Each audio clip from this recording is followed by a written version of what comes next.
Bismillahirrahmanirrahim. Assalamualaikum warahmatullahi wabarakatuh. Alhamdulillah wassalatu wassalamu ala Rasulillah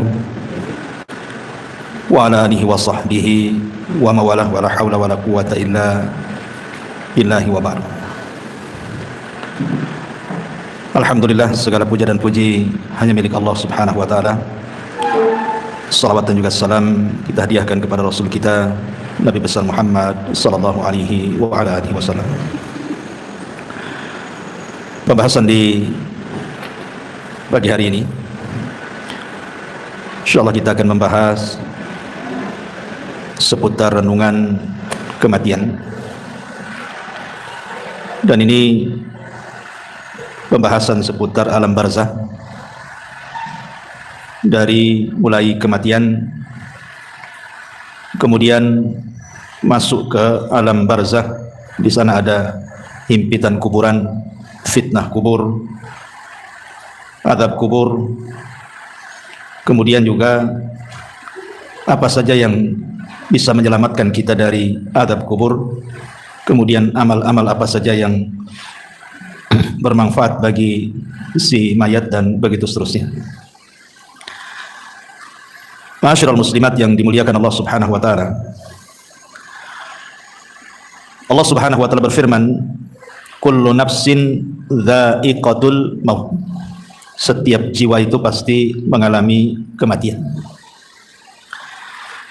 Siapapun manusianya, bahkan para nabi sekalipun disentuh dengan kematian.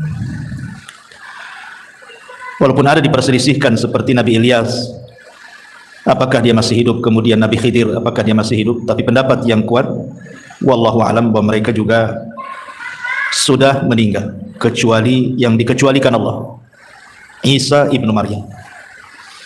Karena memang Allah Subhanahu wa taala yang berfirman bahwa Isa itu belum meninggal. Tetapi semua manusia pasti meninggal, hatta Isa sekalipun akan meninggal. Makanya ketika para ulama membahas kenapa Nabi Adam alaihi salatu wassalam diturunkan dari sorga ke bumi, supaya mengalami kematian. Sebab kalau Adam tetap di sorga, Adam tidak akan mengalami kematian, karena sorga itu darul khulud, tempat memang dikekalkan di situ. Makanya Adam supaya disentuh dari kematian, hikmahnya adalah diturunkan dia dari sorga ke bumi. Makanya Adam pun disentuh dengan kematian, dan seluruh anak turunannya juga disentuh dengan kematian. Apalagi kematian itu kan sesuatu yang sudah ditakdirkan.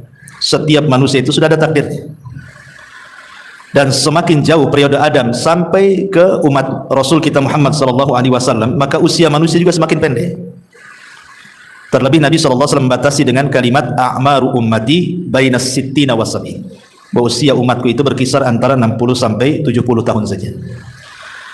Artinya sedikit sekali yang melewati 70 tahun. Rata-rata manusia itu 70 tahun ke bawah pasti sudah meninggal. Makanya hati-hati nih kalau sudah 50, 60, ya siap-siap aja ya. Karena Rasul membatasi masalahnya. Kalaupun lewat, maka patut disyukuri. Karena Nabi SAW mengatakan sebaik-baik manusia itu yang panjang umurnya dan baik amalannya. Maka kalau dilewatkan 70 tahun berarti harus dijaga amalannya. Bicara tentang kematian, kita tahu bahwa di antara arkanul kiamah, rukun-rukun kiamat itu, atau rukun-rukun hari akhir itu, salah satunya adalah al-maut, kematian. Makanya Nabi SAW mengatakan, idza mata ahadukum qamat qiyamatuh. Kalau seandainya salah seorang di antara kalian itu meninggal, berarti telah tegak kiamat padanya. Kiamat itu maksudnya kiamat besar itu pasti terjadi. Sebagaimana kematian juga pasti berlaku. Tetapi dari dua perkara ini yang jelas-jelas adalah kematian. Yang pasti, itu pasti adalah kematian. Sebab kiamat besar itu belum pasti kapan terjadinya. Karena Nabi SAW sendiri ketika ditanya oleh malaikat Jibril kapan kiamat, Rasul tidak jawab kan. Rasul hanya mengatakan mal mas'ulu anha bi'a'lama minasail. Orang yang ditanya tidak lebih paham daripada orang yang bertanya. Maknanya Rasul dan Jibril sama-sama tidak tahu kapan kiamat. Tapi kalau kematian itu sudah kepastian. Kenapa? Karena Rasul sudah membatasi umur antara 60 sampai 70 tahun, sedikit yang melewati itu kata Nabi. Nah dari sini karena kematian jauh lebih pasti dibandingkan kiamat, maka sudah selayaknya manusia itu punya persiapan. Apa persiapannya? Tentu tidak lain dan bukan taqwallahi azza wa jalla, bertakwa kepada Allah subhanahu wa ta'ala. Ma'asyiral muslimat yang dimuliakan Allah subhanahu wa ta'ala, ada hadis yang panjang sekali. Hadis ini dari Bara bin Azib radhiyallahu anhu. Jadi suatu ketika Nabi SAW itu bersama para sahabat sedang hendak menguburkan salah satu jenazah. Tetapi ketika itu yang menggali lubang belum selesai menggali lahat, sehingga Rasul saat-saat menanti penggalian lahat itu, Rasul mengumpulkan para sahabatnya kemudian berceramah seputar dicabutnya ruh mukmin dan kafir. Lah Nabi SAW kemudian menjelaskan, adapun ruhnya seorang mukmin, kata Nabi SAW, maka akan dicabut dimulai dari jari jemari kaki dan juga tangan. Jadi ruh itu tercabut dari jari jemari dulu, kemudian naik ke atas sampai kemudian di tenggorokan. Lah apabila ruh itu sudah berkumpul di tenggorokan, maknanya ruh tidak mungkin dikembalikan. Kalau ruh sudah sampai di tenggorokan, ruh tidak mungkin dikembalikan lagi ke badannya. Inilah isyarat firman Allah subhanahu wa ta'ala, hatta idza balagatit taraqi wa qila man ruh. Hatta idza balagatit taraq, sampai ketika ruh itu di tenggorokan, maka Allah katakan apa? Wa qila man ruh. Siapa yang bisa meruqyah dia? Maksudnya mengembalikan ruh ke dalam jasadnya gitu. Tidak ada. Dari sini Rasul mengatakan bahwa tobat seorang hamba tertutup dan tidak ada guna apabila ruh sudah sampai di tenggorokan. Kata Nabi SAW, innallaha yakbalu taubata abdin ma lam yugharghir. Allah itu masih menerima tobatnya seorang hamba sebelum ruh berada di tenggorokan. Kenapa demikian? Karena tadi ruh tidak bisa dikembalikan. Makanya ada dua waktu tobat itu diterima. Pertama, ruh belum mengumpul di tenggorokan. Yang kedua, matahari belum terbit dari arah barat. Kalau dua perkara belum terjadi, maka ada kesempatan tobat. Tapi kalau dua waktu sudah terjadi, maka tobat tertutup. Kemudian Nabi SAW mengatakan, apabila ruh dicabut itu tabi'ahul basar, jadi pandangan kita mengikuti.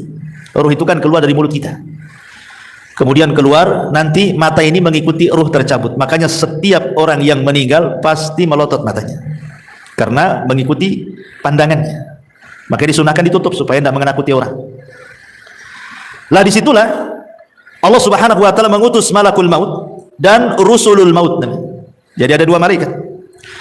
Pertama malakul maut yang memang tugasnya hanya mencabut nyawa, dan malakul maut itu bukan satu malaikat seperti Jibril, satu malaikat kan, Mikail satu malaikat, Israfil satu malaikat. Malakul maut ini jumlahnya banyak, karena setiap hari yang mati itu kan bukan satu orang. Satu dunia ini bisa ratusan bahkan ribuan. Kalau terjadi bencana seperti kemarin di Turki kan, itu bisa ribuan tuh dalam satu hari itu. Kemudian yang kedua ada namanya rusulul maut. Seperti Allah subhanahu wa ta'ala mengatakan, tawaffathum rusuluna. Maka Allah subhanahu wa ta'ala mewafatkan mereka dengan mengutus rasul-rasul kami. Lalu apa tugasnya rasul-rasul maut itu? Malaikat-malaikat utusan kematian itu, ada yang menyiapkan kain kapan dari surga kalau dia ruhnya seorang mukmin.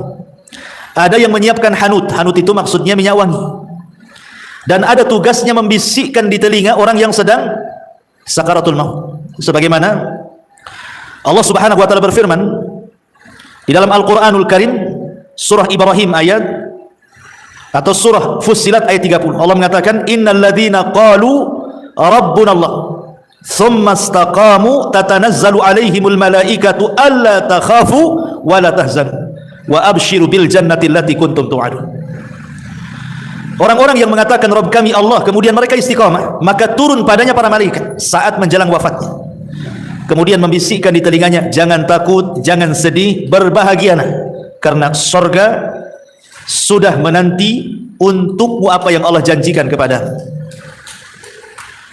Dalam ayat yang lain surah An-Nahl 31-32 Allah mengatakan, yaquluna salamun alaikum udkhulul jannata bima kuntum ta'malun. Keselamatan bagi kalian, masuklah kalian ke dalam surga karena apa yang kalian kerjakan. Makanya kemudian Nabi SAW mempermisalkan, saking lembutnya malaikat pencabut nyawa, ketika mencabut nyawa ruhnya orang yang beriman itu dipermisalkan seperti tetesan air yang terakhir keluar dari mulut teko. Makanya sering saya istilahkan kan Bu, kalau ada ibu punya teko diisi air yang banyak, kemudian kita tuang, otomatis deras sekali itu, karena masih banyak airnya. Tapi kalau isi teko itu tinggal satu tetes, kemudian kita tuangkan seperti ini, tentu yang satu tetes itu akan mengalir dengan pelan, karena tinggal satu tetes masalahnya. Pelan sampai masuk di moncong teko, kemudian netes di ujung teko kan itu. Lah Rasulullah SAW mempermisalkan seperti itulah lembutnya ruh seorang mukmin ketika dicabut, seperti tetesan yang terakhir. Saking lembutnya dari jemari naik terus ke badan sampai ke tenggorokan, sampai kemudian keluar dari mulut seorang mukmin. Tetapi walaupun demikian, yang namanya kematian itu pasti ada sakaratnya. Setiap kematian itu pasti ada keperitannya, ada rasa sakit. Dan itu dialami Nabi SAW. Kalau Nabi saja mengalami, apalagi kita. Nabi yang mengatakan wa inna lil mauti la sakarat. Rupanya dalam kematian itu ada sakaratnya, ada rasa sakitnya, yang terkadang tidak ada yang tahu rasa sakit itu kecuali Allah Subhanahu wa taala. Tetapi tentu rasa sakit yang diterima oleh seorang mukmin saat detik akhir wafat dia, boleh jadi itu adalah penggugur dosa yang terakhir. Boleh jadi rasa sakit yang dialami di dia itu adalah penggugur dosa terakhir dia. Artinya sebuah kebaikan, bukan sebuah keburukan. Tapi rasa sakit yang dialami orang kafir, munafik, fasik boleh jadi awal azab bagi dia. Terkadang kita bisa melihat ada orang koma itu berbulan-bulan disiksa oleh Allah Azza wa Jalla karena dosanya kan itu. Tapi ada orang mati itu rasanya enak nengoknya gitu. Senyum, bisa mengucapkan kalimat la ilaha illallah, tahu-tahu sedang sujud meninggal, tahu-tahu sedang ibadah meninggal, tahu-tahu baca Quran pula dia meninggal kan. Macam-macam orang meninggal. Tapi yang jelas bahwa ketika tugas malaikat maut hanya mencabut ruh itu saja selesai, maka yang bertugas selanjutnya adalah siapa? Rusulul maut.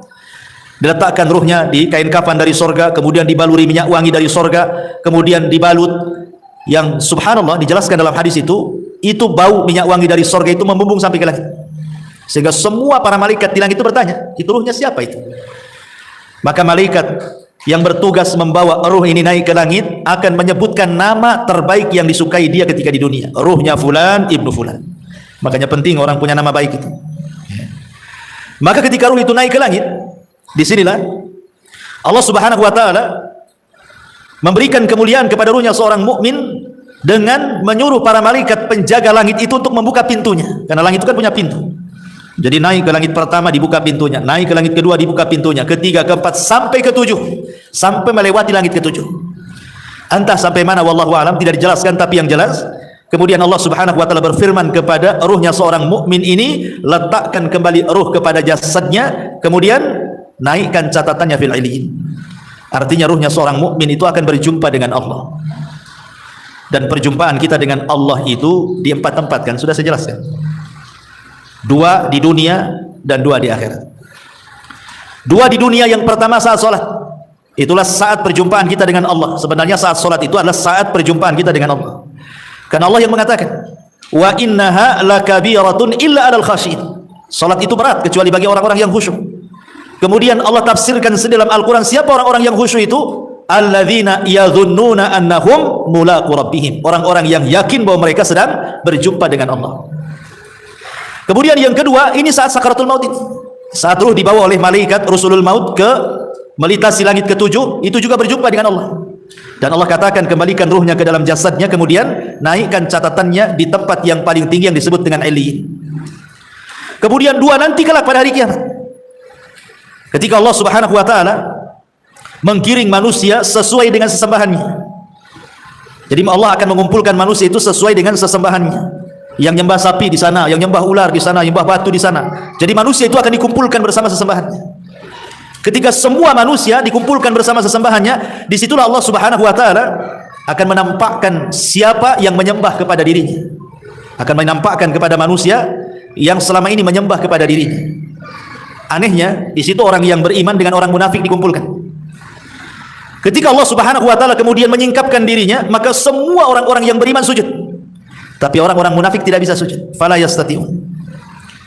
Inilah perjumpaan orang-orang yang beriman kelak di padang mahsyar. Dan yang terakhir tentu di sorga. Dan itu nikmat yang paling besar, ru'yatullahi azza wa jalla, memandang wajah Allah Subhanahu wa taala. Jadi ketika ruh itu kemudian naik ke langit dan Allah Subhanahu wa taala memerintahkan untuk dikembalikan ke dalam jasadnya, kapan itu peristiwa ini? ketika manusia sibuk sedang fardu kifayah. Jadi ketika mayat meninggal, ruh diangkat itu kan orang-orang sibuk tuh. Ada yang memandikan, ya kan? Ada yang mengkafankan, ada yang menyolatkan. Jadi mayat itu sendiri yang sudah tidak ada ruh itu sibuk sedang fardu kifayahkan, sementara ruh itu punya kesibukan sendiri, gitu maksudnya. Baru setelah kemudian selesai menyolatkan, kemudian ruh ini dimasukkan ke dalam jasadnya dimasukkan ke dalam keranda, kemudian menuju kuburan, ya kan? Maka ruh ini kemudian masuk di situ. Kalau ruhnya orang-orang yang beriman, maka akan bicara, qaddimuni qaddimuni, segerakan aku katanya. Jadi ketika berada di atas kendaraan itu, keranda itu, maka ruhnya orang yang beriman itu yang masuk ke dalam jasadnya, dia akan bicara, tapi tidak ada yang mendengar. Ya, walaupun mungkin suaminya, istrinya, ayahnya, anaknya, nggak ada yang mendengar. Walaupun dia teriak-teriak qaddimuni qaddimuni gitu, segerakan aku. Tapi kalau ruhnya orang kafir, ruhnya orang munafik, ruhnya orang-orang fasik, dia akan berteriak-teriak, celaka kalian, ya wailaha aina tadhhabun, celaka kalian, mau dibawa kemana aku ini, gitu. Ini kalau ruhnya orang jahat nih. Mereka akan mengatakan, ya wailaha aina tadhhabuna biha, hendak dibawa kemana aku ini. Subhanallah. Kata Nabi SAW, yasma'u sautuha atau yasma'u sautaha kullu syai'in, segala sesuatu mendengar teriakannya, illal ins, kecuali manusia. Manusia tidak mendengar. Jadi ketika ruh sudah menyatu dengan jasadnya, kemudian dibawa ke arah kuburan dan hendak dikuburkan itu, dia berteriak-teriak. Binatang mendengarnya, semua makhluk mendengarnya, kecuali manusia dan jin tidak bisa mendengar. Tetapi kalau ruhnya orang baik, tadi saya katakan apa? Dia akan mengatakan qaddimuni qaddimuni, segerakan aku katanya. Subhanallah kan? Justru senang orang-orang yang beriman itu suruh disegerakan. Dari sini Nabi SAW mengatakan apa? Asri'u bil janazah, segerakan kalian memfardu kifayahkan jenazah. Kenapa demikian? Wa in taku salihatan fa khairun tuqaddimuna. Kalau memang ini orang baik, maka Anda sudah berlaku kebaikan kepada orang ini dengan menyegerakan. Wa in taku ghaira dzalik, tapi kalau tidak demikian, maksudnya dia orang jahat, fa syarrun tadhauna fi riqabikum, itu sama saja meletakkan keburukan di rumah kalian. Maka segerakan. Mau orang baik segerakan, mau orang jahat segerakan. Kalau orang baik berarti kebaikan bagi si mayat, kalau orang jahat sama saja meletakkan kejahatan di rumah. Maka segerakan. Dan si mayat juga ngomong begitu, qaddimuni, segerakan aku katanya. Tapi kalau orang jahat dia mengatakan, ya wailaha aina tadhhabuna biha, mau dibawa kemana aku katanya. Akhirnya kemudian ketika betul-betul sudah dimasukkan ke liang lahat, si mayat ini sempat mendengar suara terompah. Orang-orang yang mengantarkannya itu masih mendengar dia. Sampai ketika sayup-sayup semakin jauh karena meninggalkan dia. Ketika sudah les, sudah nggak ada suara lagi, maknanya dia sudah ditinggal. Dari sini kata Nabi SAW, yang pertama kali meninggalkan si mayat itu apa? Hartanya. Yang pertama kali meninggalkan si mayat itu hartanya. Baru setelah itu keluarganya. Makanya Nabi SAW mengatakan dalam sebuah hadis seperti itu. Jadi yang pertama berpisah dari si mayat itu hartanya dulu. Coba sekaya apapun orang mati itu, kalau dia sudah meninggal, tetap saja kain kafannya yang murah kan itu. Walaupun dia miliarder sekalipun, tetap saja kain kafannya yang murah, yang putih. Tidak ada juga orang kaya dikafani dengan kain kafan yang mahal kan. Dari sini hartanya terputus. Percuma punya uang tapi juga tidak bisa digunakan. Kemudian yang kedua keluarganya. Setelah mengantarkan ke kuburan, baru keluarganya pulang. Disitulah terpisah dengan keluarganya. Baru dia hidup sendiri. Makanya Nabi SAW ketika menjelaskan tentang seputar kuburan itu, Nabi SAW mengatakan dalam hadis Abi Hurairah radhiyallahu anhu. Kata Nabi SAW, anna imra'ata sauda kana taqumul masjidah. Ada wanita berkulit hitam, itu biasa menyapu di masjid Nabi SAW. Kemudian wanita ini meninggal. Nabi SAW tidak diberitahu. Kata Rasul, afala kuntum adzantumuni, kenapa kalian tidak menghabarkan kematian wanita itu, katanya. Maka Rasul mengatakan, duluni ala qabriha, kalau begitu tunjukkan di mana kuburannya.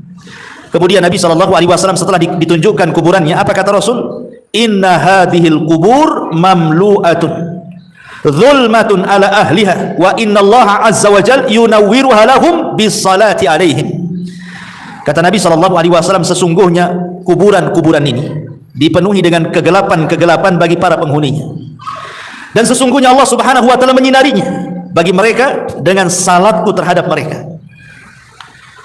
Dari sini kita tahu bahwa orang masuk kuburan itu gelap. sangat gelap gitu ya, karena Rasul yang mengatakan bahwa kuburan-kuburan ini penuh dengan kegelapan.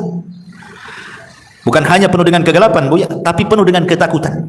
Dan itu disebutkan dari Hani radhiyallahu an, budaknya Utsman ibn Affan radhiyallahu an. Dia berkata, "Kana Utsman idza waqafa ala qabrin baka hatta yablu lihiyatahu." Kebiasaan Utsman, kata Hani ini, jika berhenti di sebuah kuburan, beliau menangis sampai tangisannya membasahi janggutnya. Faqila lahu, maka dikatakan kepadanya, "Tudzakirul jannata wan nar fala tabki wa tabki min hada." Wahai Utsman, kau diingatkan dengan surga dan neraka tak menangis, tetapi diingatkan dengan kuburan menangis pula. Apa jawaban Utsman? Kata Utsman ibn Affan radhiyallahu anhu mengatakan, "Inna Nabiyya sallallahu alaihi wasallam qala," karena Nabi SAW bersabda, "Innal qabra awwalu manzilin min manazilil akhirah. Fa in naja minhu fama ba'dahu aisar minhu wa illam yanju minhu fama ba'dahu ashaddu minhu." Qala wa qala an-nabiy sallallahu alaihi wasallam, "Ma ra'aitu mandaran qad illa al-qabru afdha'u minhu," kata Rasul. Kata Utsman bin Affan radhiyallahu anhu, aku pernah mendengar Nabi sallallahu alaihi wasallam bersabda, kubur ini adalah persinggahan pertama dari persinggahan-persinggahan akhirat.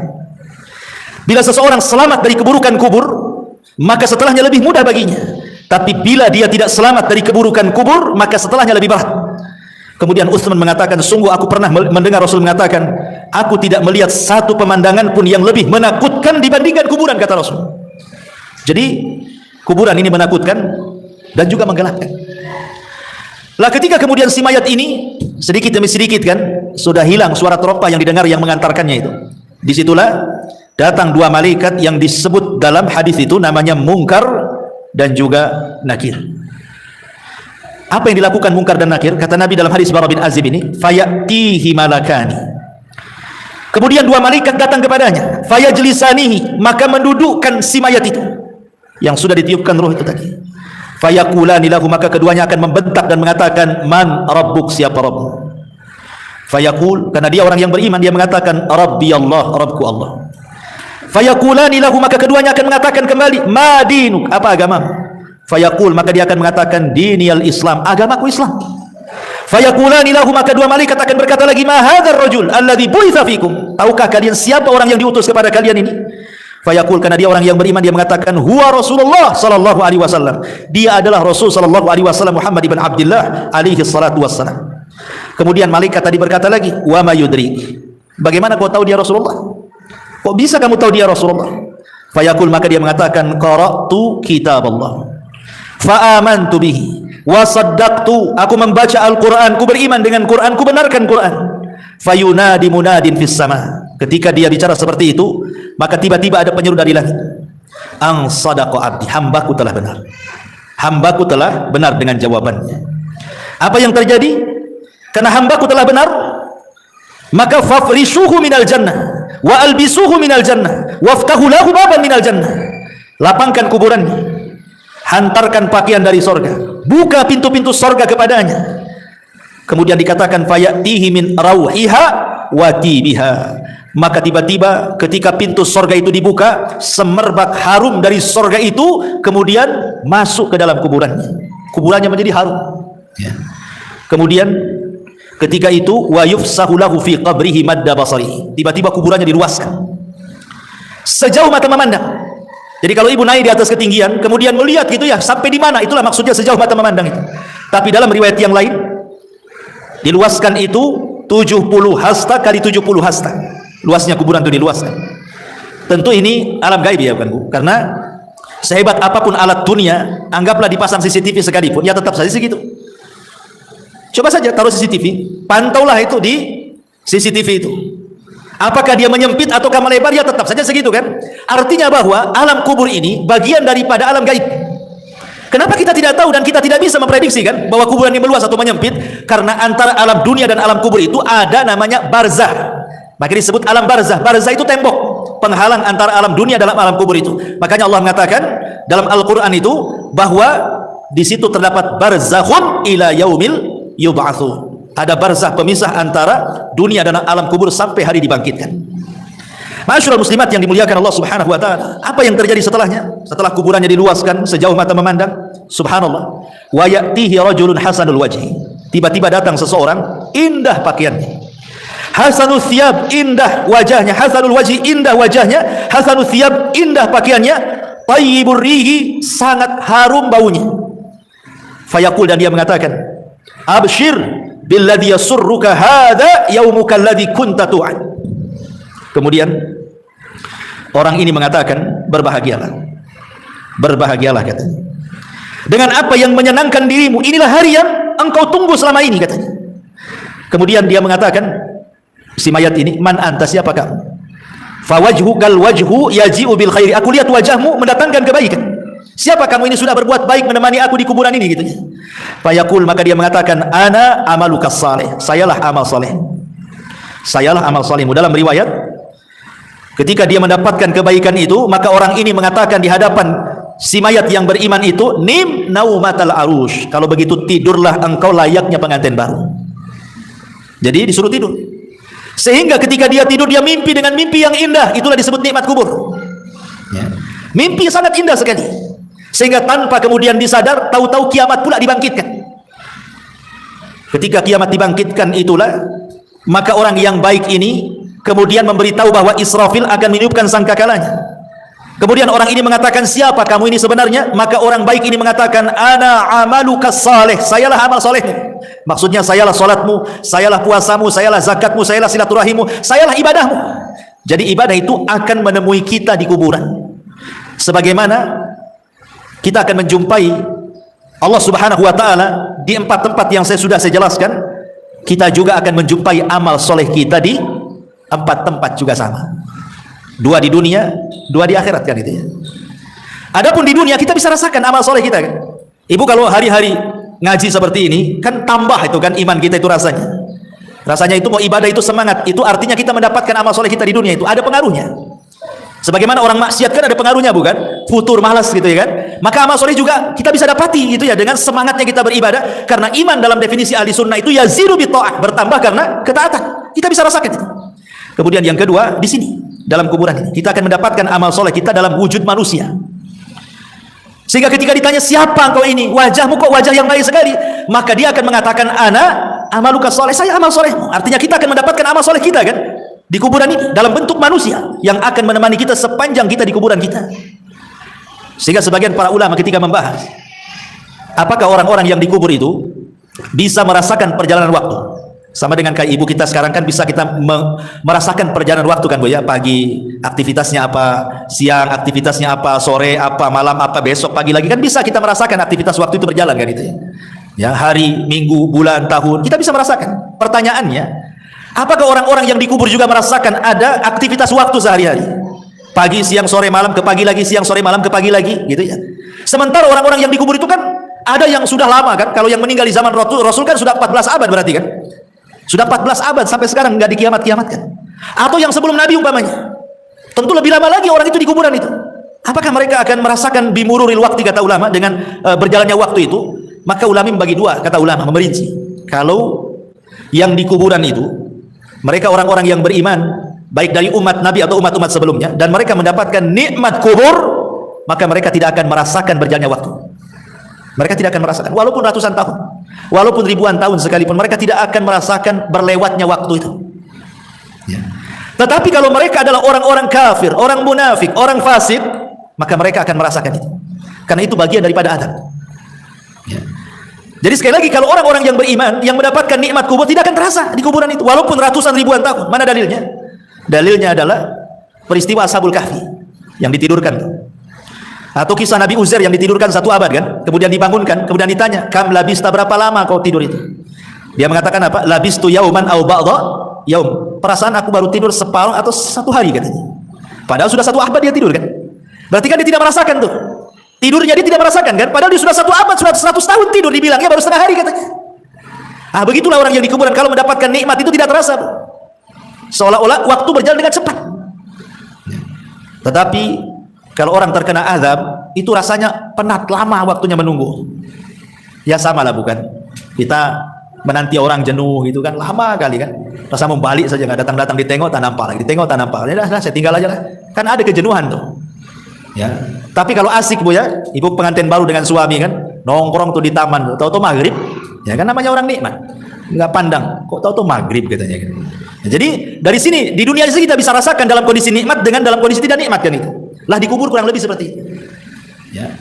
Tetapi apakah kemudian orang-orang yang dikubur juga akan merasakan layaknya kita juga perasa gitu kalau ibu lagi sedih, kan ada perasaan tersiksa jiwa ini kan. Atau ada masalah rasanya rungsep kehidupan ini kan. Apakah juga orang-orang di kuburan akan merasakan seperti itu? Ya, mereka juga akan merasakan. Kapan itu? Apabila ditangisi orang yang ada di atas. Kalau orang yang di atas itu melakukan niyah. Niyah itu meratap kepada orang yang ada di kuburan itu. Maka orang yang ada di kuburan itu merasa diazab. Maksud diazab itu bukan azab fisik, bukan, tapi azab jiwa. Jiwanya itu sedih, tersiksa. Ya. Makanya kenapa Nabi SAW melarang tidak boleh seseorang itu melakukan niyah kan? Karena mayat itu yu'adzab, akan diazab kata Nabi SAW biniyahatil hayy, karena niyahahnya meratapnya orang yang hidup kepada orang si mayat akan diazab. Maksudnya bukan azab fisik, tetapi dia tersiksa, hatinya tersiksa gitu ya. Karena sebab tangisan orang-orang yang di atas itu. Makanya dilarang. Niyah itu termasuk dosa besar. Nabi SAW sampai mengatakan kalau orang yang meratap itu tidak bertobat kata Rasul, maka dia akan dibangkitkan kelak pada hari kiamat dengan dipakaikan pakaian dari ya, dari besi panas dulu yang timah panas, kemudian dari baju yang gatal, yang nggak bisa dicopot, gatal saja. Ya naudzubillah. Jadi mereka pun akan merasakan apa namanya ya, bahasa kitanya rungsep tuh ya, hatinya itu nggak tenang disebabkan tangisan orang-orang yang di atas kuburan. Makanya tidak boleh. Kalau ada orang yang meninggal, ikhlaskan saja. Kalau menangis, menangislah sebagai tangisan rahmat karena kesedihan, bukan karena menolak takdir. Kan karena ada orang yang menangis itu karena menolak takdir kan Bu ya, meraung-raung nanti kalau anak-anak besar jadi apa, kamu sudah nggak ada, kan semacam kan itu. Ya nanti Allah yang tentukan takdirnya, bukan si bapak yang sudah meninggal kan itu ya. Jadi itu yang tidak boleh, karena niyah itu seolah-olah tidak terima dengan takdir. Guling-guling, nangis-nangis, robek-robek, pukul-pukul, pangkas-pangkas rambut dan begitu seterusnya. Baik. Intinya bahwa kembali bahwa ketika kemudian si mayat itu diberikan nikmat oleh Allah Subhanahu wa taala, nikmat kubur, maka dia tidak akan merasakan dengan berjalannya waktu. Waktu itu akan panjang, tahu-tahu sudah dikiamatkan. Tapi yang perlu ibu pahami bahwa di dalam peristiwa-peristiwa kubur itu, sebelum dua pertanyaan malaikat mungkar dan nakir yang disebut dengan fitnah kubur itu, ada peristiwa yang sebelumnya dilalui manusia yang disebut dengan dhagtatul qabri, himpitan kuburan. Jadi himpit dulu, baru setelah itu fitnah kubur, gitu maksudnya. Dan ini disebutkan oleh para ulama tentang masalah himpitan kubur ini. Di antaranya adalah yang disebutkan oleh pendapat Abu Hanifah. Wa dhagtatul qabri wa adzabuhu haqqun. Himpitan kuburan, kemudian siksa kubur itu adalah perkara yang benar-benar akan terjadi. Jadi perkara himpitan kuburan dan azab kubur kata Abu Hanifah adalah sesuatu yang benar-benar akan terjadi. Bahkan Al-Imam Al-Muzani rahimahullah ta'ala mengatakan, beliau mengatakan summa hum ba'da dhagtati fil kuburi musa'alun. Kemudian mereka setelah dihimpit dalam kuburan, baru kemudian mereka akan ditanya. Dari sini kita tahu bahwa sebelum proses pertanyaan dua malaikat mungkar dan nakir, ada peristiwa namanya dhagtatul qabri, himpitan kuburan. Himpitan kuburan ini Bu, itu sangat menyakitkan bagi si mayat, karena ketika ruh itu sudah menyatu dengan jasadnya, kemudian tanah itu menyempit sampai meretakkan semua tulang dan persendian. Itu kalau orang kafir. Dan dia akan menjerit di mana jeritannya tidak ada yang mendengar, manusia dan jin, kecuali binatang-binatang mereka bisa mendengar. Jadi binatang-binatang itu diberikan kepekaan, mampu mendengar jeritan-jeritan orang-orang yang dihimpit kubur itu. Masalahnya, lalu bagaimana dengan orang-orang yang beriman? Maka ulama menjelaskan bahwa himpitan kuburan bagi orang-orang yang beriman itu tidak sebagaimana himpitan kubur bagi orang-orang kafir, munafik ataupun orang-orang fasik. Maksudnya apa? Maksudnya himpitan orang yang beriman itu layaknya seorang ibu sedang memeluk anaknya. Jadi kalau ada anak bayi ibu peluk gitu ya. Seperti itulah seorang mukmin ketika dihimpit oleh kuburan. Jadi tanah itu seolah-olah ibu bagi kita, dan kita anak dari tanah itu. Jadi tanah itu menghimpit kita itu seperti seolah-olah ibu memeluk seorang bayi. Kenapa demikian? Sebab kalau seandainya himpitan itu meretakkan gitu ya, menyakitkan persendian, meretakkan tulang-tulang, tentu akan bercanggah dengan hadis-hadis. Seperti umpamanya Nabi SAW ketika didatangkan seorang bayi kemudian dikubur. Kata Nabi SAW, kalau ada orang yang selamat dari himpitan kubur, tentu bayi ini kan selamat. Bayi ini salahnya apa? Kok dihimpit? Kan belum berbuat dosa kan? Berarti himpitan bayi ini tidak akan mempengaruhi kepada bayi. Atau ketika Nabi SAW menceritakan tentang Sa'd bin Mu'adz, seorang pemimpin Aus, yang ketika meninggal itu kan bergegar arasnya, 70.000 malaikat turun mengantarkan jenazahnya. Kemudian Nabi SAW mengatakan, kalau ada orang yang selamat dari himpitan kubur, inilah orangnya, katanya. Maksudnya Sa'd bin Mu'adz. Tapi dia pun tak selamat.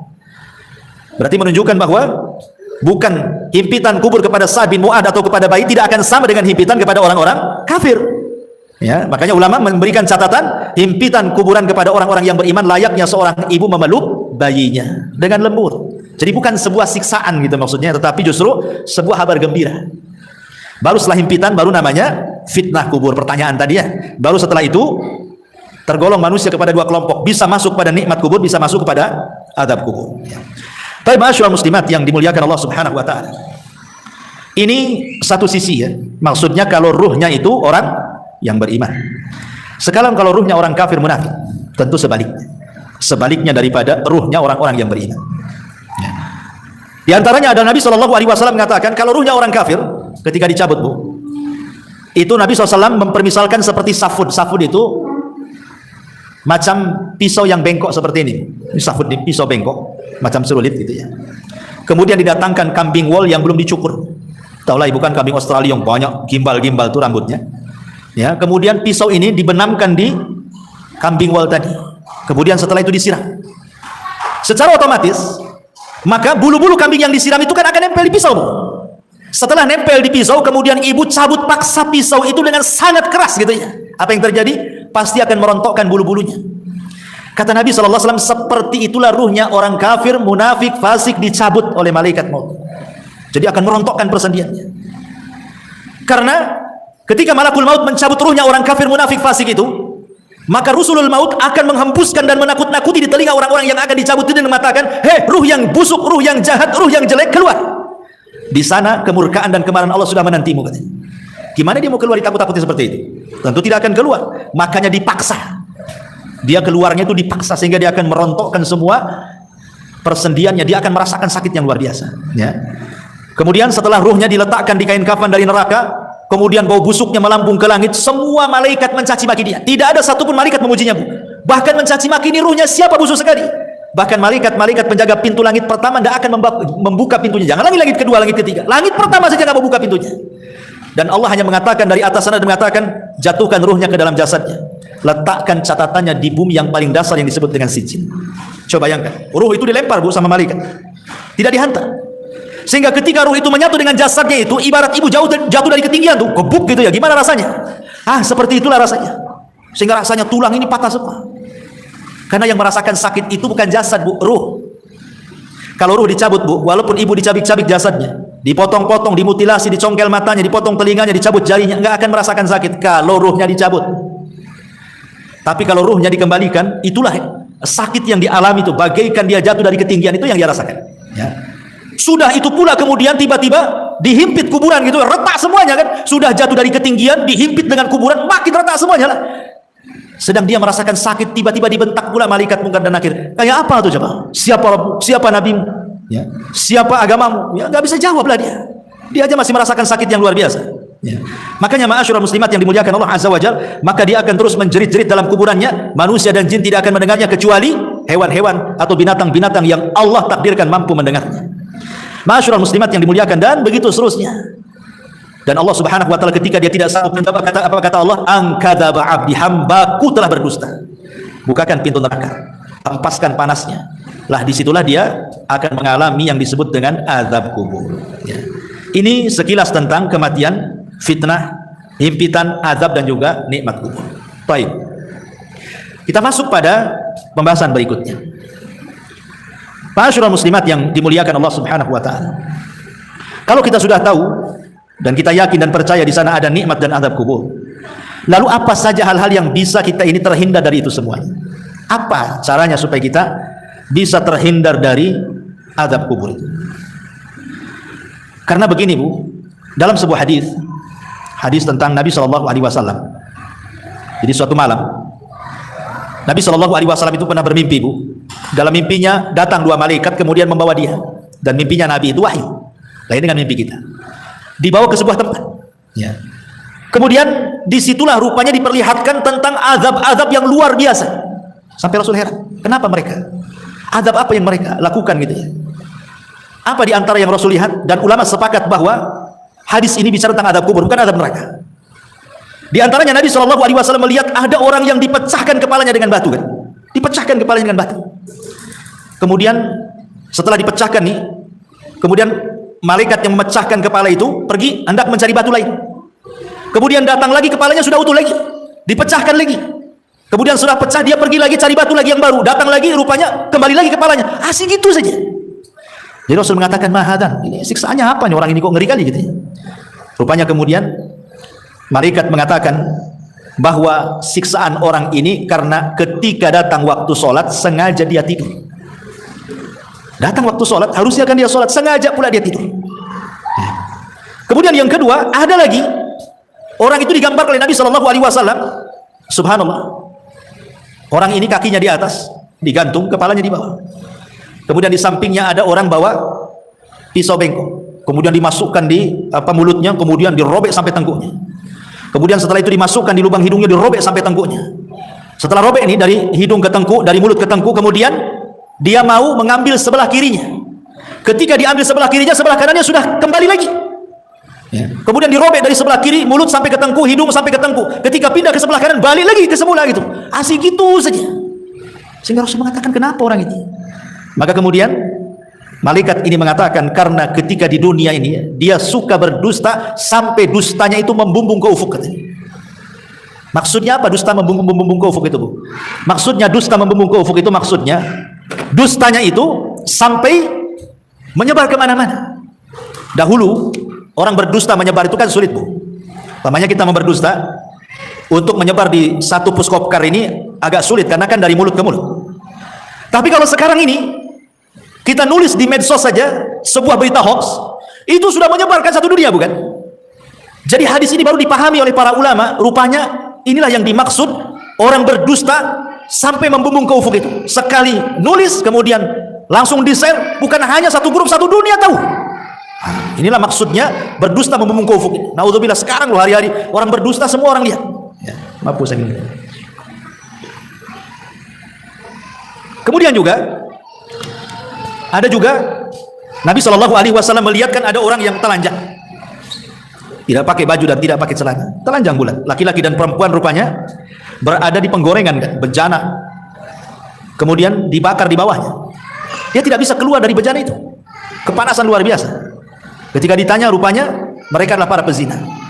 Kemudian Rasul melihat lagi ada danau semua darah, bukan air tapi darah.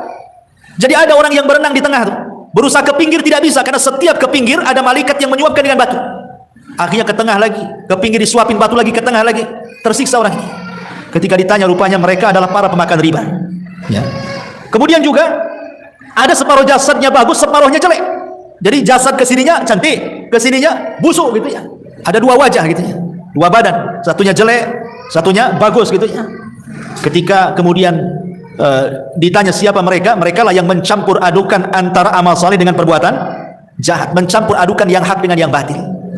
Ya. Kemudian ada juga kaum itu kukunya banyak, itu kukunya itu dari nuhas, disebutkan dari besi, kemudian dicakar-cakar oleh sendiri itu sampai terkelupas daging dari tulangnya itu dicakar sendiri. Rupanya ketika ditanya siapa mereka, kok bisa mencakar-cakar badannya sendiri sampai terkelupas daging dari tulangnya? Kemudian mereka lah orang-orang yang suka membicarakan aib orang lain. Ya, mereka lah orang-orang yang suka membicarakan aib orang lain. Dan banyak lagi. Rasul menjumpai aneh-aneh siksaan orang-orang itu. Dan ulama mengatakan ini bukan siksaan neraka, ini siksa kubur. Ya. Apa penyebabnya coba? Penyebabnya banyak. Tadi sudah disebutkan di sini. Di antaranya orang yang tidur saat waktu sholat. Kemudian orang yang berdusta sampai membumbung ke langit. Kemudian orang yang makan riba. Kemudian orang yang berzina. Kemudian orang yang membicarakan aib orang lain alias ghibah. Ya. Itu semua adalah bagian daripada penyebab-penyebab adab kubur. Termasuk juga Rasul pernah lewat di sebuah kuburan. Rasul mendengar orang-orang itu diadab kan. Kemudian Rasul mengambil pelepah kurma, dibelah jadi dua, kemudian diletakkan di satu kuburannya, yang satunya satu kuburan. Kata Rasul, mudah-mudahan sebelum kering pelepah ini bisa meringankan adabnya kan. Kemudian sahabat bertanya, kenapa orang itu wahai Rasul? Kata Rasul, yang satu karena suka ngadu domba kan, itu namimah sana sini, ngompori orang. Yang satunya pula kalau dia cebok tidak bersih, dia tidak pernah menghindar dari membersihkan najis saat buang hajat kecil ataupun hajat besar. Ini naudzubillah ma'asyiral muslimat yang dimuliakan Allah Subhanahu wa taala. Ini adalah di antara penyebab-penyebab orang mendapatkan azab kubur. Baik, kalau ini penyebab-penyebabnya. Lalu siapa orang-orang yang akan terhindar dari azab kubur itu? Pertama, orang yang terhindar dari azab kubur adalah orang-orang yang mati syahid. Dan itu berdasarkan hadis, ma balul mu'minin yuftanuna fi kuburihim illa syahid. Ya Rasulullah, mengapa kaum mukminin diuji dalam kuburan kecuali yang mati syahid?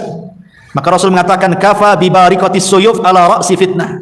Cukuplah kilatan-kilatan pedang di atas kepala mereka saat perang itu menjadi fitnah bagi mereka. Maka mereka tidak akan terkena fitnah kubur. Mereka tidak akan terkena fitnah kubur. Secara otomatis tidak akan dapat adab kubur. Kalau fitnah saya saja tidak dapat, tidak ditanya, berarti langsung mendapatkan nikmat kuburan ini. Ya. Kemudian juga setiap orang yang meninggal sedang bertugas jaga di jalan Allah, mungkin di perbatasan negara Islam dengan negara kafir gitu, atau saat berperang dia menjaga tentara gitu. Kemudian juga meninggal di hari Jumat kalau dia orang soleh. Kalau dia orang baik, orang soleh, orang taat, Allah berikan kematiannya di hari Jumat. Kemudian juga orang yang soleh, yang baik, kemudian Allah berikan kematiannya dengan cara sakit perut, ya, dengan cara sakit perut, ataupun dengan cara tenggelam, ataupun dengan cara terkena runtuhan ketika gempa gitu ya, terkena runtuhan, ya. Dan dia orang baik, orang soleh dan soleha, maka Allah sengaja memberikan kematian terbaik bagi dia. Nah, itu juga diantara hal-hal yang bisa menghindarkan seseorang dari fitnah kubur dan juga adab kubur. Baik, ma'asyiral muslimat yang dimuliakan Allah Azza wa Jalla. Sekarang, apa peran orang yang hidup? Kita-kita ini loh Bu yang hidup. Supaya adalah amalan-amalan itu yang bermanfaat untuk meringankan orang yang ada di kuburan itu. Apa yang harus kita lakukan? Ma'asyiral muslimat yang dimuliakan Allah Subhanahu wa taala. Sebelum saya menjelaskan hal ini, saya akan jelaskan amalan-amalan yang bermanfaat dulu bagi si mayat itu.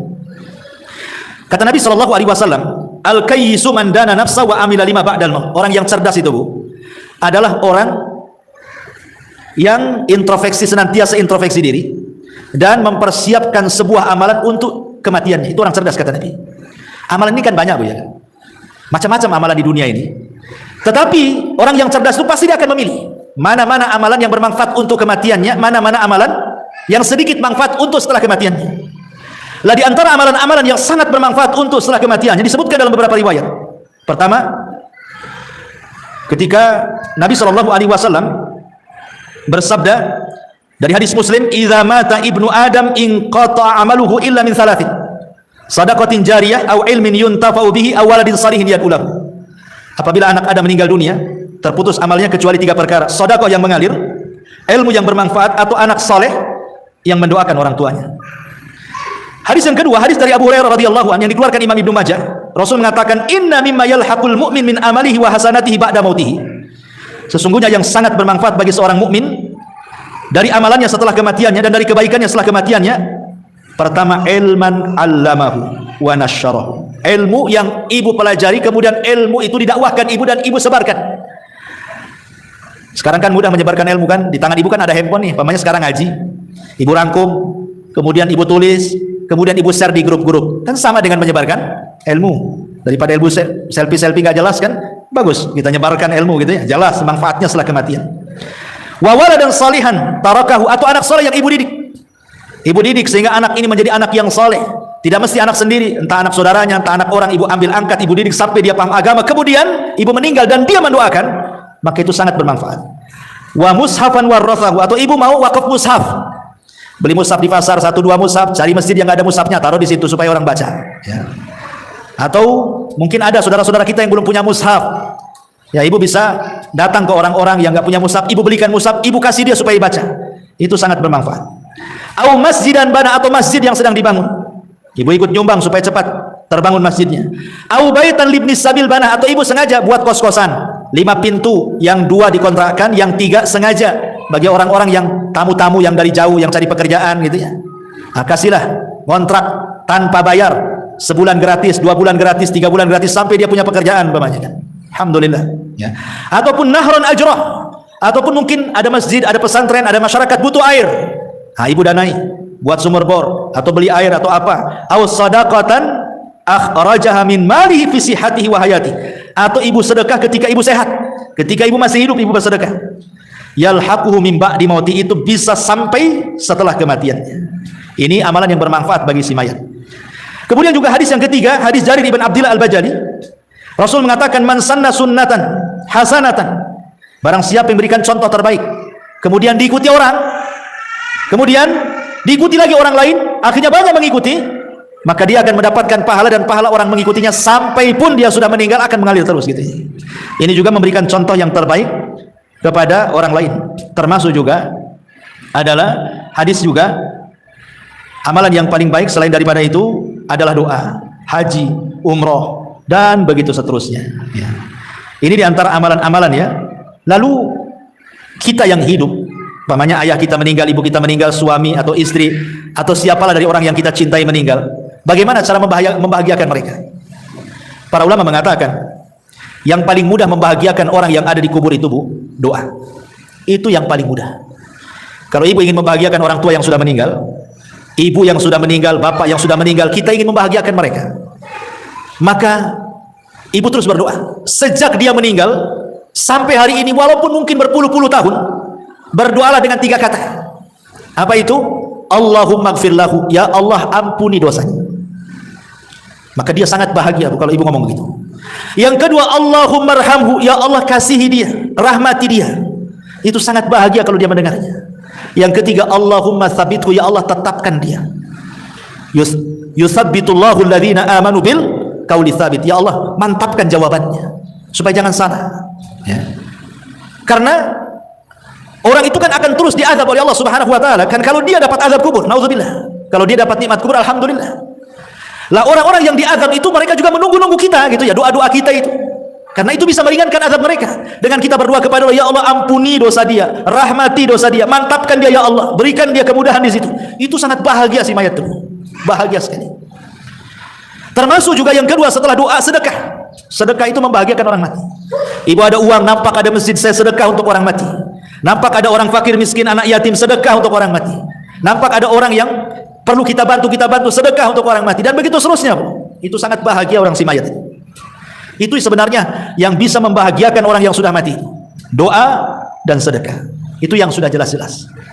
Ya, adapun yang lain kan jadi perselisihan para ulama, seperti baca Quran itu jadi khilaf ulama. Nah, kita kan cari yang jelas-jelas saja, yang tidak ada khilaf ulamanya di situ. Ya. Jadi itu diantara hal-hal yang bermanfaat bagi si mayat. Yang paling penting adalah doa dan juga sedekah. Dan ingat, jangan sampai niyah. Itu akan menyakiti hati dia. Jangan sampai niyah, meratap. Makanya kenapa dalam Islam itu wanita dilarang sering-sering datang kuburan kan? Bahkan Rasul mengatakan la'anallah zawarat, dalam riwayat zuwarat al-kubur. Allah melaknat wanita-wanita yang suka ziarah kubur. Maksudnya suka ziarah kubur ini karena bahasanya pakai siagul mubalaghah. Zuwarat atau zawarat itu menggunakan siag al-mubalaghah, artinya yang sering-sering. Boleh sekali-kali tapi jangan sering-sering. Karena sering-sering ziarah kubur itu akan menggugah sehingga orang itu takut meratap. Ya, meratap itulah yang tidak boleh. Makanya cukuplah para wanita ini berdoalah dalam solat-solat, dalam sujud, terutama dalam sujud ya. Itu yang paling efektif dalam sujud, karena kedekatan kita dengan Allah itu saat sujud. Minta saat sujud, minta saat sepertiga malam. Itu sangat bahagia orang-orang yang ada di kuburan dengan doa-doa kita kepada mereka, dan itu yang dinanti-nanti. Nah, ini juga diantara hal-hal yang berkaitan dengan hal-hal yang bisa membahagiakan mereka. Wallahu alam, saya kira cukup, sudah hampir setengah 12. Baik, sebelum saya tutup, kalau ada yang bertanya silakan.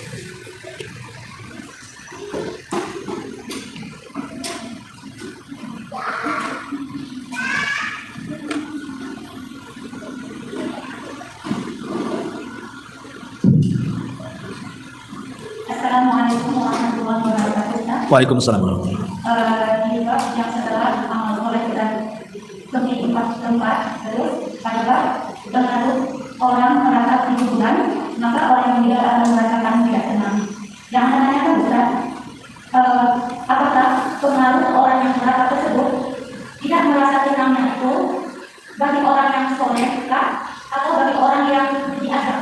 Maksudnya, apakah orang yang soleh merasakan juga ketika ada keluarganya yang mengalami beliau tersebut? Iya. Ya, apakah termasuk juga orang yang beriman ataukah di luar orang beriman gitu ya?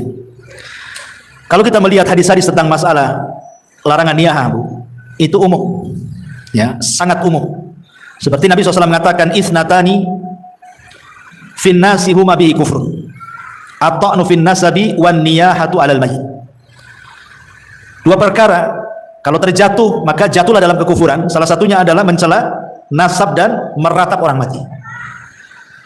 Kemudian di dalam hadis Nabi SAW mengatakan bahwa sebab di antara azab kubur itu, maksudnya si mayat itu merasa tersiksa dengan azab itu adalah biniyahatil hayy, karena ratapan orang yang hidup. Jadi di sini tidak dicerita orang yang ada di kubur, tapi cerita orang yang meratap. Berarti siapapun orang yang dikubur, apakah dia orang soleh, apakah dia orang baik, kalau diratapi gitu ya, maka dia akan tersiksa hatinya. Ingat, tersiksa hatinya bukan tersiksa badannya ya. Di azab di sini bukan azab fisik, bukan. Tapi merasa sedih dia di dalam kuburannya. Kenapa kok saya sudah, walaupun sudah mendapatkan nikmat kubur, kok diratapi? Saya sudah senang di sini. Sehingga dia akan merasa sedih juga gitu, si mayat yang ada di dalam kuburan itu. Makanya dilarang. Kenapa kemudian Nabi menganggap niyahah itu sebagai dosa besar? Karena menyiksa hatinya orang yang sudah meninggal, walaupun dia orang baik. Ya, walaupun dia orang baik, ibunya soleh, ibunya soleha, bapaknya soleh, kemudian meninggal, anaknya pula toleh gitu ya, nggak jelas gitu, akhirnya meratap, maka akan tersiksa itu ibu bapaknya. Maksudnya tersiksa batinnya, sekali lagi ya, bukan jiwanya, bukan badannya disiksa, maksudnya batinnya tersiksa. Ya, jadi tidak ada ketenangan jadinya. Dia sudah tenang masih juga diganggu. Itu maksudnya. Wallahu a'lam. Wa ya. Cara membangkitkan orang yang meninggal tadi ada dua sebab, banyak doa dan banyak sedekah. Dan tanyakan Ustaz, ketika Allah memilih dia sebagai orang yang soleh, Ustaz, dan saja seperti yang Ustaz sampaikan tadi, dia ibarat orang yang tertidur dan tidak merasakan apapun kecuali kenikmatan. Yang ditanyakan dengan kaitan pada ini, Ustaz, apa saja bagi orang yang sudah mendapat kenikmatan, yang dia sudah tertidur dan yang merasakan kebahagiaan dalam surga, ketika ada anaknya atau sahabatnya yang mendoakan dia, apakah doa itu bisa menaikkan derajat dia? Iya. Tentu, kalau dia mendapatkan nikmat kubur kemudian kita doakan, kita kirim, maka itu sebagai syafaat. Akan diangkat lagi derajatnya. Makanya ada seorang ibu dijelaskan dalam sebuah hadis itu, dia tidak banyak beramal, tiba-tiba diangkat derajatnya. Kemudian dia mengatakan, ya Rabb, aku kan tidak banyak beramal, kenapa kau angkat derajatku? Apa kata Allah? Bistighfari waladaki, ya, karena istighfar anakmu kepadamu, diangkat derajat. Kalau dia orang baik, makin diangkat derajatnya dengan pengaruh doa-doa anak-anak yang soleh semasa hidupnya. Maksudnya begitu. Ya, wallah. Iya. Ketika orang-orang yang meninggal tersebut, Allah sedang menentukan ketika dia beramal soleh, itu kan sudah diutus dua malaikat dan dua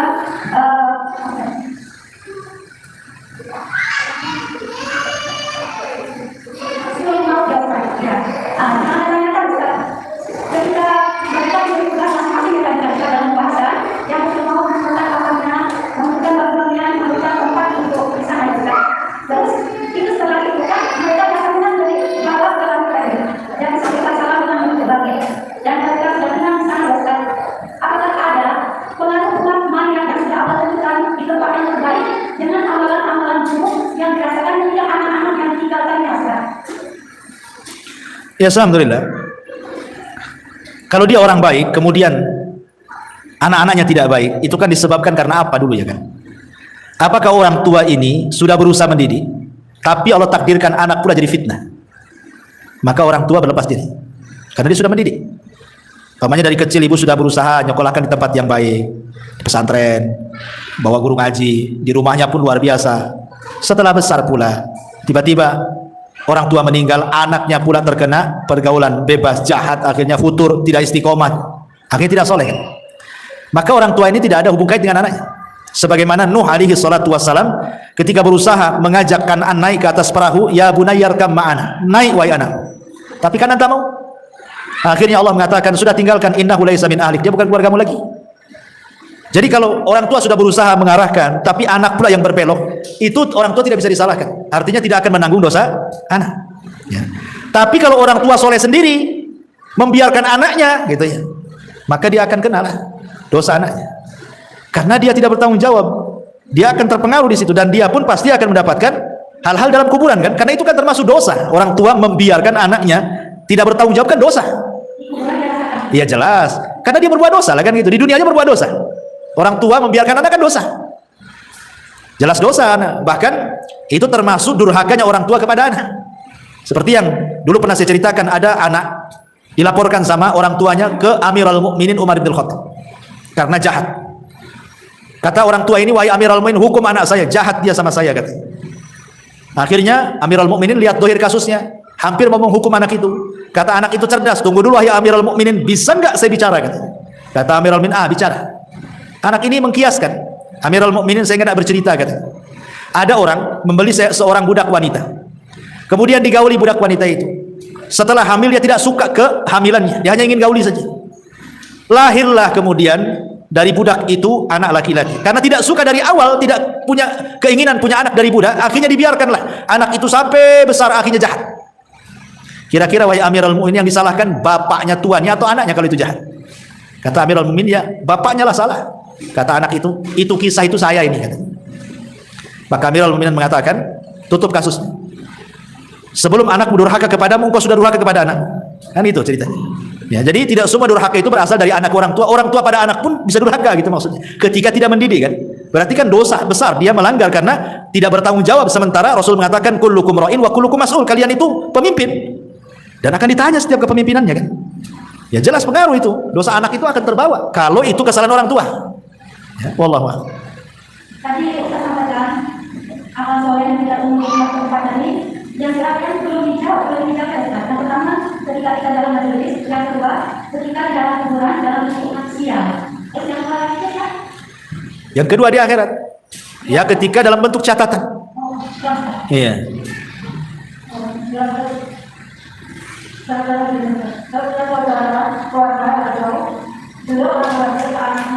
Jangan sampai karena orang tua di luar. Kemudian karena hanya untuk ingin menjaga tersebut, kita nggak boleh atau tidak apa-apa orang tua itu harta waris. Harta waris dibagi, dijual.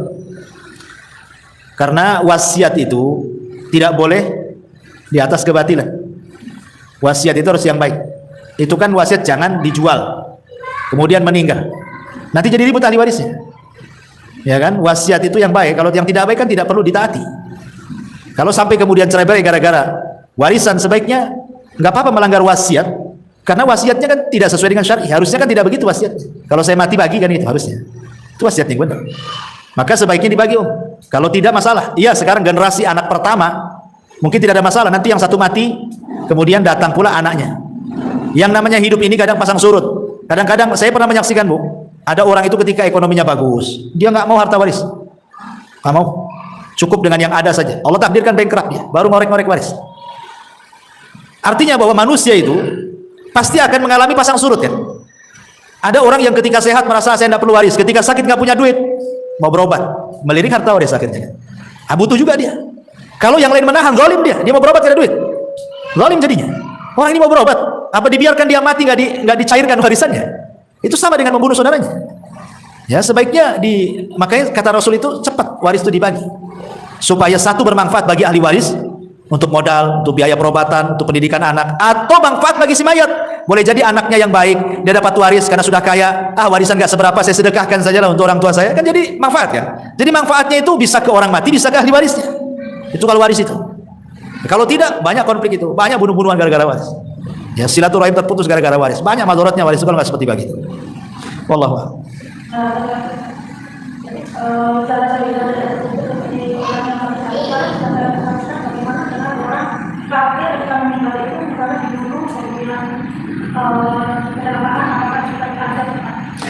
Kalau dia mati kafir, ya lah. Kalau dia mati kafir, umpamanya dia mati kecelakaan, ya tetap dia akan dapat adab kalau dia mati kafir. Karena kekafiran itu kan sudah pilihan dia. Kita ini sudah diutus Nabi, sudah dicetak Quran banyak-banyak, ustaz-ustaz di mana-mana berceramah gitu, kan. Tetap saja dia dengan kekafirannya. Apakah Allah akan disalahkan? Tidak. Wa ma kunna mu'adzibina hatta nab'atsa rasula. Tidaklah kami mengadab sebuah kaum sampai kami utus Rasul. Dan Rasul sudah diutus. Kenapa tidak mencari kebenaran? Tidak ada lagi hujah. Ya, dengan diutusnya Rasul, dengan diturunkan Quran itu sebagai hujah, tidak ada alasan lagi kita di hadapan Allah. Ya, wallahu a'lam. Sama yang kata waris tadi, Ustaz. Ya. Seandainya seorang suami sudah nikah, Ustaz, padahal dia tidak punya anak, dan ditinggalkan itu berupa uang atau rumah yang ditempatinya, itu apakah rumahnya pemilik suami. Terus bagaimana kalau rumah itu memang akan pernikahan dia tersebut? Apakah juga harus dibagikan? Yang jelas bahwa apapun bentuk waris itu cepat dibagi. Karena kesalahan di masyarakat itu, contoh nih, bapaknya meninggal, ibunya masih hidup. Kadang-kadang nggak mau dibagi, ibu masih ada kan? Padahal itu bukan bagian ibu semua. Anak laki-laki dapat, anak perempuan dapat, harus dibagi sebenarnya. Tinggal nanti ibu ikut siapa kan itu. Anaknya yang harus memikirkan kondisi ibunya. Dan itu bentuk birrul walidain, kesempatan sama ibunya masih ada. Tapi kan harus dibagi, tidak bisa. Ya, alasan orang tuanya masih ada, ibunya biarin saja gitu. Dikhawatirkan tadi salah satu anaknya lebih dulu meninggal dibandingkan ibunya. Ibunya masih hidup, anaknya pula meninggal. Kan dia nggak menikmati harta kekayaan warisnya dari orang tuanya kan? Nggak pernah menikmati. Dia mau senang-senang, mau sedekah, mau apa, nggak pernah menikmati. Ini tadi Kak, kalau dia tidak punya anak, tidak punya keluarga, apa langsung dibagi dengan kerabat suaminya? Kak? Ya jelas kan ahli waris itu kan ada yang dalam bentuk asobah. Asobah itu ada dua, asobah lidzati, asobah li ghairihi. Artinya anak-anaknya dulu, atau anak laki-laki baru anak perempuan. Kalau tidak ada anak-anaknya kan dia punya saudara. Saudaranya dapat dia. Nah, lihat kan sistem waris itu kan ke atas, ke bawah, ke atas, ke samping. Namanya kan. Ke bawah anak-anaknya dulu, baru ke atas ibu, nenek, buyut, ya kan. Baru ke samping saudara. Nah, gitu. Tapi mau nggak mau dia kan harus keluar dari rumah ya, Kak? Ya dibagi, harus dibagi. Secara warisnya dibagi dulu. Allah. Assalamualaikum Ustaz. Waalaikumsalam. Ini mau bertanya tentang cara pengumpulan semain. Sebelum semain meninggal, semain ini berpesan agar dikumpulkan sesuai dengan ini. Iya. Dan ini dari wasiat ini seperti istrinya gitu. Karena istrinya tidak memiliki kekuatan, jadi sama pihak keluarga itu dikumpulkan tidak sesuai sunnah. Itu apakah yang menjadi wasiat tadi mendapatkan dosa? Ya, alhamdulillah. Ya sebenarnya kalau ada wasiat itu kuat. Orang yang dapat wasiat memandikan itu dia sangat kuat posisinya. Namanya nih, ibu punya suami, kemudian sebelum meninggal tolong bilang sama Ustaz Abu Meroh, beliau yang mandikan. Berarti saya ini lebih kuat dibandingkan keluarga, karena saya pihak orang yang diwasiati, lebih kuat posisinya. Ya, harusnya kan pihak keluarga tahu. Nah, makanya kenapa wasiat itu kalau bisa perlu ditulis. Kalau sekarang mungkin direkam gitu ya, ada handphone kan. Nah, kadang keluarga nggak percaya kan, mana ada deh wasiat-wasiat pandai-pandai kau aja katanya. Takutnya gitu pula kan. Makanya harus ditulis wasiat itu supaya dibaca oleh semuanya. Ya kalau keluarga nggak percaya kan ada bukti itu. Datangkan orang pintar, para ustadz, nanti kan dijelaskan sama keluarga. Ya, karena masalah wasiat itu kan semua orang paham, takut melanggar wasiat itu. Ya. Sekarang masalahnya kalau wasiatnya hanya berbisi-bisi sebelum meninggal, dia berbisi, tolonglah kalau saya meninggal kau yang mandikan. Nah, tapi karena terkalahkan dengan keluarganya, akhirnya yang harusnya ibu mandikan, keluarganya pula yang lain atau orang lain fardu kifayah yang lain mandiin kan itu. Ya minimalnya ibu ikut mandikan di situ. Ikut mandikan di situ. Nah, sebagai bentuk pengamalan wasiat tadi. Karena sebenarnya kalau itu suami istri yang berhak memandikan ya pasangan masing-masing. Nah, jadi kalau meninggal istrinya, suaminya mandikan atau sebaliknya, karena hanya dua orang inilah yang berhak melihat aurat dari ujung kaki sampai ujung kaki. Yang lain tidak boleh. Ya, yang boleh memandang aurat semuanya itu hanya suami ke istri atau istri ke suami. Kalau yang lain memandikan itu agak ribet karena harus ditutup auratnya kan. Walaupun anak-anaknya, tetap kalau dia sudah balik ditutup kan gitu. Tapi kalau suami istri bisa terbuka semuanya. Jadi yang lain hanya pamannya naruh saja gitu ya. Ya istrinya kan bisa. Ya namanya kan telanjang kan lebih luas mandikannya. Yang penting sudah diletakkan di tempat kerandanya kan. Bisa sendiri asal sudah ditaruh karena dia leluasa namanya. Lain dengan kalau yang orang lain kan harus ditutup auratnya dulu, minta diguling sana sini, gak repot. Sementara kalau suami ke istri atau istri kepada suami, lebih leluasa di memandikannya itu. Harusnya kan seperti itu, harusnya. Tapi kan ternyata tidak seharusnya. Ya rupanya dimandikan orang lain kan. Pertanyaannya tadi, apakah yang diberi wasiat berdosa gitu kan pertanyaannya. Kalau yang memberi wasiat kan sudah meninggal, gimana dia berdosa? Otomatis kan, apakah yang diwasiati kalau tidak melaksanakan berdosa? Ya jelas lah. Kalau dia tidak melaksanakan dan dia tidak ada uzur, lain kalau uzur pemain sakit, dia tidak bisa mandikan atau jauh, tolonglah pamannya orang Amerika, tolong Ustaz Abu Meroh mandikan. Saya ke Amerikanya kapan kan itu? Ada uzur kan? Atau sakit atau apa lain? Lo nggak ada uzur gimana kan? Ya harus dimandikan dia. Kalau nggak ada uzur. Dan dia berhak namanya istrinya kepada suami atau suaminya kan lebih berhak sebenarnya. Maksudnya lebih punya power gitu kan? Ini suami saya. Gitu. Saya berhak memandikan. Kalaupun yang lain ikut ya silakan dari keluarganya kan. Tetapi tetap yang diberikan wasiat harus ikut mandikan di situ. Wallahu a'lam. Tapi apabila ada seseorang mu'alaf meninggal kemudian dimakamkan dengan cara kafir, bagaimana hukumnya? Ya ini berdosa ini. Satu kampung berdosa. Karena kan fardu kifayah. Kalau seandainya nih orang Zatu Puskopkar nih, ada orang muslim meninggal, anggap mu'alaf, kemudian dibiarkan dikembalikan ke keluarganya yang kafir, berdosa semua. Kenapa? Karena fardu kifayah itu kalau ada yang melaksanakan sebagian, gugur bagi yang lain. Tapi kalau seandainya tidak ada yang melaksanakan, berdosa semua ya. Kecuali kalau memang dari pihak keluarga maksa kan, ini anak saya, kalian jangan nggak usah ikut-ikut kan. Sementara kita tidak punya pemerintah yang kuat menekan bahwa seorang muslim tidak boleh lagi dimandikan oleh keluarganya yang kafir kan, ya itu kan darurat namanya. Nah, tapi kalau kita biarkan jelas-jelas dia seorang muslim tidak dimandikan, berdosa semua lah. Karena fardu kifayah itu yang kalau sudah dilaksanakan sebagian berarti gugur bagi yang lain. Kalau tidak dilaksanakan, berdosa semuanya. Nauzubillah. Ya, wallahu a'lam. Ya saya kira cukup. Jam 12. Subhanallah bihamdika asyhadu an la ilaha illa anta astaghfiruka wa atubu ilaik.